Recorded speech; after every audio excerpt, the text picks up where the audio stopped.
in past times. Let us hear his take on the current events in the troubled country. Len, good evening. In your understanding of history, what was the genesis of this conflict dating back to the formation of those rebel groups, in particular the M23? After the Rwandan genocide, the Congolese Tutsis found themselves sharing the same land with the Congolese Hutus who had run away from Kagame.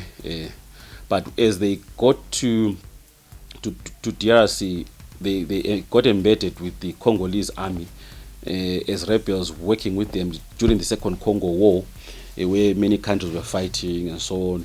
Rwanda was accused of backing some rebels such as Jean-Pierre Bemba and so on. So basically, the Congolese government has been working with rebels all along to fight other people.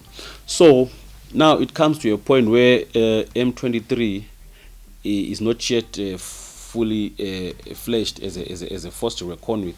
2002, at the end of the Second Congo War. So what happens in Sun City, South Africa?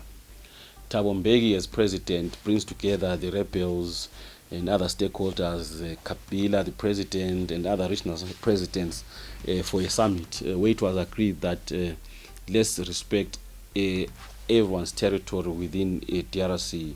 Is it the Bwanyamulenge or those that speak Kenya-Rwanda? All these ethnic tribes, they should be incorporated into one country to make it work. So life went on until a point where the Congolese Tutsis felt they were unfairly treated in the army, in government, and so on, and they mutined. That was 2009. That's where the M23 was born, and it was on 23 March 2009. That's where the name M23 comes. Now let's move away from the history. The instability in Eastern DRC is in Eastern DRC, mainly in Goma. How can you locate the area in that country's power dynamics? Well, the problem in North Kivu is a continuation of decades of fighting in the Great Lakes region, that whole region where you have the former Belgian Congo, from Uganda, Burundi, DRC, parts of Tanzania, and Rwanda. I mean, that area is a rebel area. There's always been fighting. There are many tribes there. You know, weak tribes lose their land. Strong tribes win their land. So basically, that's where we start. You know, so when the Berlin conference divided that region, it separated people with the same people into different countries. You find Tutsis in Uganda, you find them in DRC, you find them in Rwanda, you find them in Burundi. So the issue now in North Kivu is about Congolese Tutsis, who are the same people with the Rwandan Tutsis. They are the same people basically.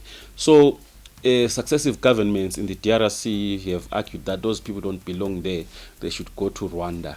But now they stay put because they know they were born there. That's their land. They've never known any other land. So basically they are being pushed out because of the mineral wealth in that area. That area is so rich in almost anything.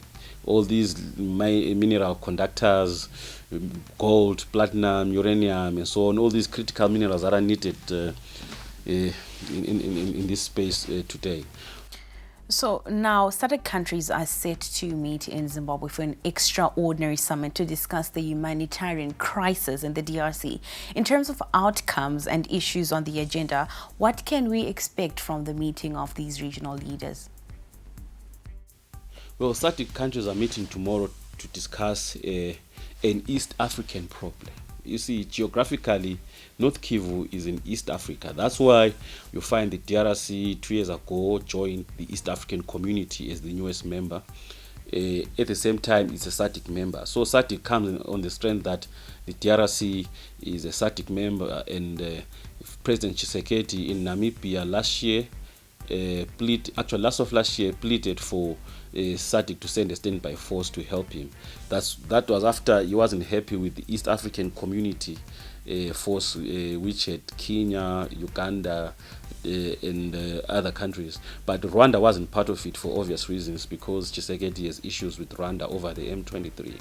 This whole Congo problem is affecting everyone. So the EAC proposed to meet SADC. SADC hasn't responded to that to that invite.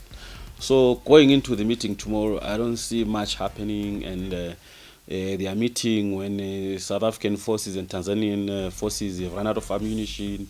They are held in at the airport in Goma. It's quite a sad situation, you know. It's quite a sad situation, but I don't see how it can be ended if Kagame, Tshisekedi, and everyone in the region sit down and talk to the M23 rebels.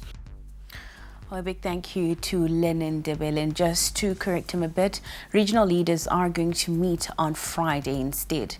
Meanwhile, UN officials have expressed deep concern over the worsening humanitarian situation in the Eastern Democratic Republic of Congo.